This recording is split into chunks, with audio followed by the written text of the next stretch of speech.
પેલું શૂટિંગ કર્યું અમરેલીમાં પોલીસનું શારદા સરદીવાળી. એ દિવસે શૂટિંગ ટાઈમે એકદમ વ્યવસ્થિત રહ્યા. એ શૂટિંગ ટાઈમે એવા સીન હતા અલગ અલગ. લવ યુ ના નાવા તેવાની મને લાઈનો મારતો શારદા સરદીવાળીને. રાઈટ, શારદા સરદીવાળી વિડીયોઝ જે બન્યા હતા ને એમાં મને લાઈનો મારતો. પણ મને નથી ખબર, મને ત્યારે એમ હતું કે આ એક્ટિંગ છે એટલા માટે. ત્યાર પછી બીજા દિવસે છોકરીઓને રૂમ આપેલો એક સુવા માટેનો ત્યાં આગળ. અને મને એકવાર નહીં, જે ઓલી ગંગુ પટેલ કહેતી હતી ને એ સાચું હતું. એને મેં વાત કરેલી કે આ માદર ઠોકો છે, આ બધાય છોકરીઓને કોમ્પ્રોમાઇઝ કરાવડાવે તો શૂટિંગ કરે, બાકી કરતા નથી. એનો હું મેન પ્રૂફ છું, મેન પ્રૂફ.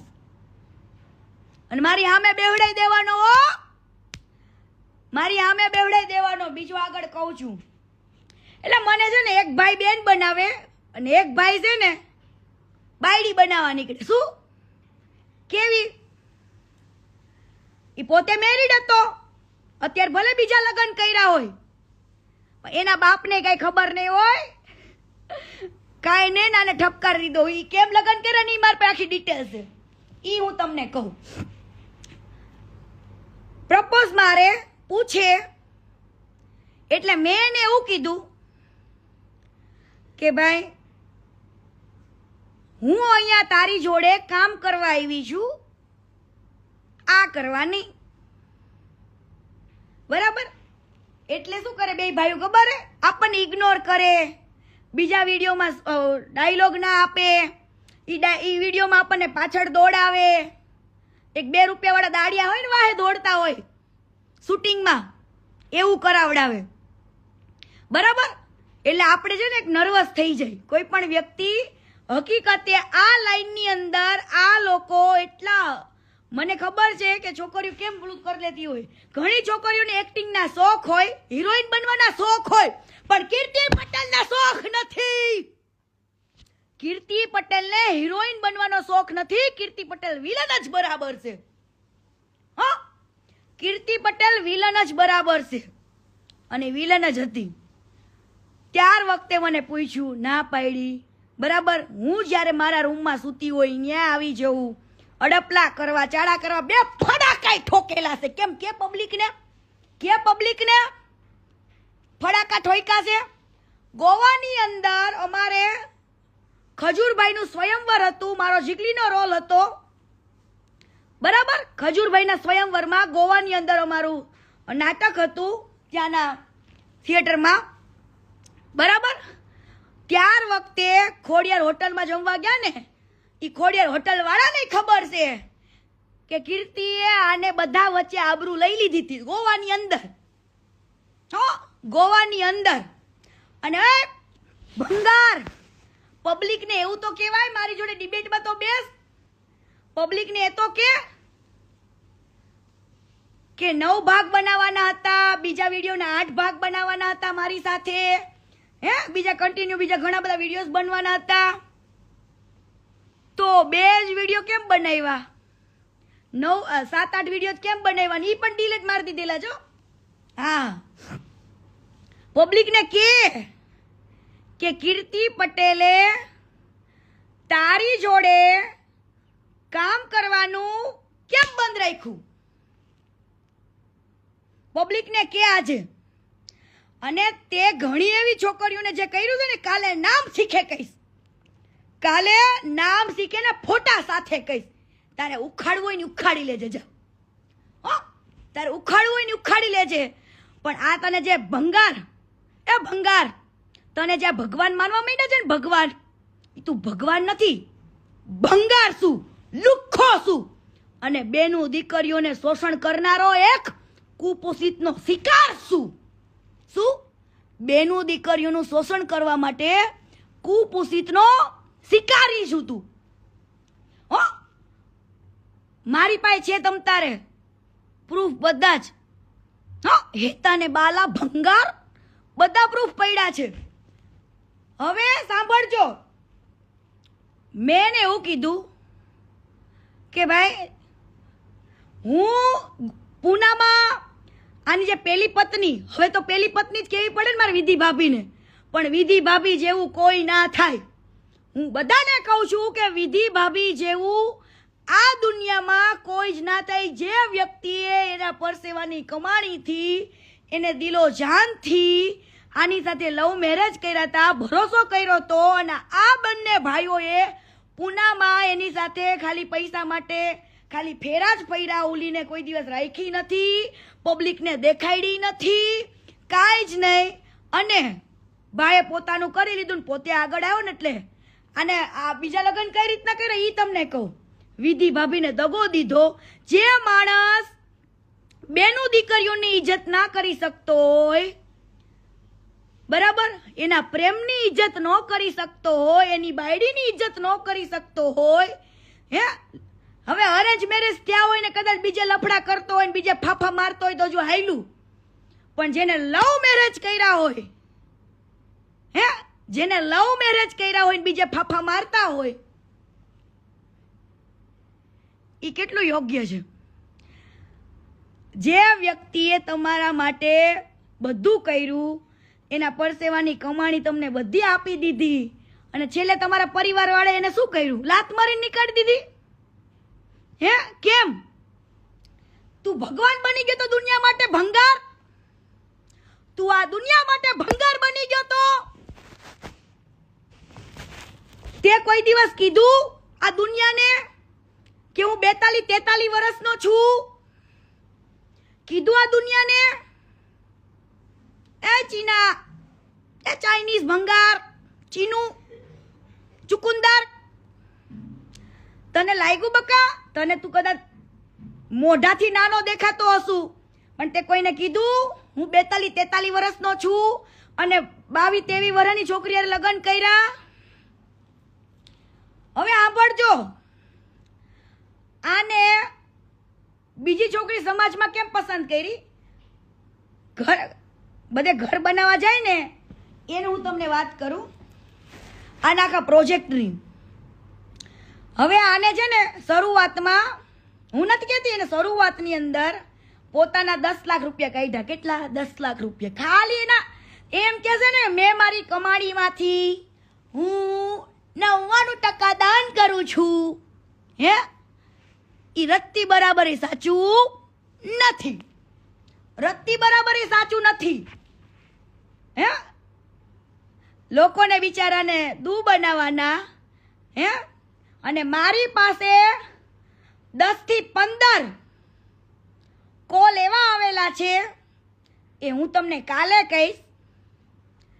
આ વ્યક્તિ ઘણા લોકોના ફોન નથી ઉપાડતો, ઘણા લોકોના ફોન નથી ઉપાડતો, અને એવા લોકોના જ ફોન, એવા લોકોનું જ કરશે કે જેના ઘરથી આને છે ને વ્યૂના પૈસા જાજા મળે, ફેસબુક પર પૈસા મળે, યુટ્યુબ પર મળે, બીજી એવી ઘણી બધી વેબસાઇટો પર મળે પૈસા. હવે માની લો કે કેળાવાળાની લારી વાળો છે, કેળાની લારી. હવે કેળાની લારીમાં 1000-2000 ના કેળા માની લ્યો, હાલો છે. કેળાની લારીમાં 1000-2000 ના કેળા છે. ખજૂરભાઈનું સ્ટાર્ટિંગ કહું, કેળાથી. ક્યાંથી થયું તું? કેળાથી. ભંગારનું સ્ટાર્ટિંગ થયું તું કેળાની લારીથી.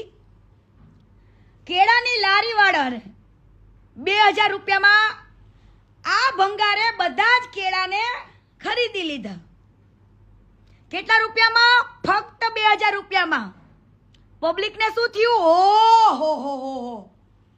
પછી ઈ જ વિડીયો શૂટિંગ ઉતારવો યુટ્યુબ પર, ફેસબુક પર, બધે જ મૂકવો, અને 2000 રૂપિયાના 2000 રૂપિયા કાકાને, ગરીબને કોઈને આપીને એને એની બેઇજ્જતી કરીને, હે, ઈ લારીવાળાની ઇજ્જત લઈને તમે યુટ્યુબ પર પૈસા કમાઓ. શું? પૈસા કમાઓ. ઈ 2000 રૂપિયામાં લારીમાંથી બધા કેળા લઈ લીધા હોય, અને ઈ 2000 રૂપિયામાં શૂટિંગ ઉતારી લીધું હોય, અને એ વિડીયો યુટ્યુબ પર મૂકે, ફેસબુક પર મૂકે, અને આ લોકોને 2000 માંથી લાખો રૂપિયાની કમાણી થાય. કેટલા? લાખો રૂપિયાની. મિલિયનો વ્યૂ આવે એટલે 2000 ના 5-5, 6-6 લાખ રૂપિયા એક વિડીયોમાં કમાય. કેટલા? 2000 રૂપિયાના કેળાની લારીના આપી દેવાના. એ એવા બિચારા મજૂર વર્ગનો જે મહેનતું કરતો હોય એ લારી વાળાનો વિડીયો બનાવી લેવાનો અને પછી યુટ્યુબ પર મૂકીને પોતાના ઠોબડા ભરવાના. હે, લક્ઝરિયસ લાઈફ જીવવાની. તું કેવી લક્ઝરિયસ લાઈફ જીવીશ ને ખબર છે? ભણવા દાતોય નથી 10 દાડા સુધી. દુનિયાને પાછો કે હવે ભાઈ રેવા દે તું ભંગાર. કેટલો ભંગાર શું નહીં પબ્લિકને હવે હું રોજ કહીશ. અને હવે કદાચ માનતા હોય કે ન માનતા હોય, હે, આને કહેજો કે તારી બાયડી રહી ને વિધિ ભાભી, એને એકવાર મીડિયા સમક્ષ લઈ આય. જે વિધિ જોડે એને લવ મેરેજ કર્યા હતા, બરાબર, એને મીડિયા સમક્ષ લઈ આવવા. અને આ જે બીજી બાયડી લાવ્યો ને એ કઈ રીતના લાવ્યો ને એ કહો. હવે આ બધા ગામ છે ને ઘર બનાવવા જાય, ત્યાં આગળ આ છોકરા આને ખબર પડી કે આ બ્રાહ્મણની દીકરી છે, નાની એવી બિચારી. હે, હું એની બાયડીને કાંઈ જ નથી કહેતી, કેમ કે એ તો બિચારી આ બધી વાતથી જ અંજાન છે, બરાબર, આ ફેમિલીથી અંજાન છે. પણ મેં આની જોડે બહુ કામ કરેલું છે, જાજુ કરેલું છે, એટલે હું અંજાન નથી. પણ એની વાઈફ બિચારી અંજાન છે. એનો ભાઈ સૌથી પહેલા એના ભાઈને મોહરો બનાવવામાં આવ્યો, નાનાને. આજે બીજા લગ્ન કર્યા ને એને સાથે રાખ્યો. આ ભાઈએ પેલીને હારે વાતચીત ચાલુ કરી. આ છોકરીના ઘરમાં, એવા ગરીબડા ઘરમાં વાત નખાવી. એટલે છોકરીને મા બાપને શું થઈ ગયું? ઓહો, ખજૂરભાઈ ભગવાનનું માંગુ મારા ઘરે આવ્યું. ખજૂરભાઈ ભગવાનનું માંગુ મારા ઘરે મારી દીકરી માટે. ઓહો, ઈ ગરીબડો બાપ, એક દીકરીનો બાપ, હે, તને ભગવાન માને અને તે શું કર્યું? ભંગાર. આ દીકરીના બાપ જોડે ગદ્દારી કરી. અરે 43 વર્ષના ડોહા, એ ભંગાર 43 વર્ષના ડોહા, તે શું કર્યું? આ બાજુ વિધિ ભાભીને પાટું મારી. હે, આ બાજુ વિધિ ભાભીને રાતોરાત પાટું મારેસ ને આ બાજુ તું હગાઈ કરેસ. હે, ગરીબ બાપના દીકરીને ભગવાન મનાવડાવીને કે આ ભગવાન જોડે હું મારી દીકરીનો નાની એવી ફૂલ જેવી દીકરીને તારા હાથમાં આપું છું. મને વાંધોય નથી હો. તે ભલે લગ્ન કર્યા હોય પણ વિધિ ભાભીને પાટું માર્યું ને એટલે તું ક્યારેય સુખી નહીં થા. યાદ રાખજે ભંગાર, યાદ રાખજે. તેવી ઘણી બધી ભાભીઓની દીકરીઓની હાયો લીધી છે. કામના નામે બોલાવીને એવી નાની દીકરીઓના યુઝ કર્યા છે. અને આજ મોટી વાત તો કહેવાની ભૂલી ગઈ. આજે હું તમને કહું, હું સૌ પ્રથમ તો મેં એકવાર છે ને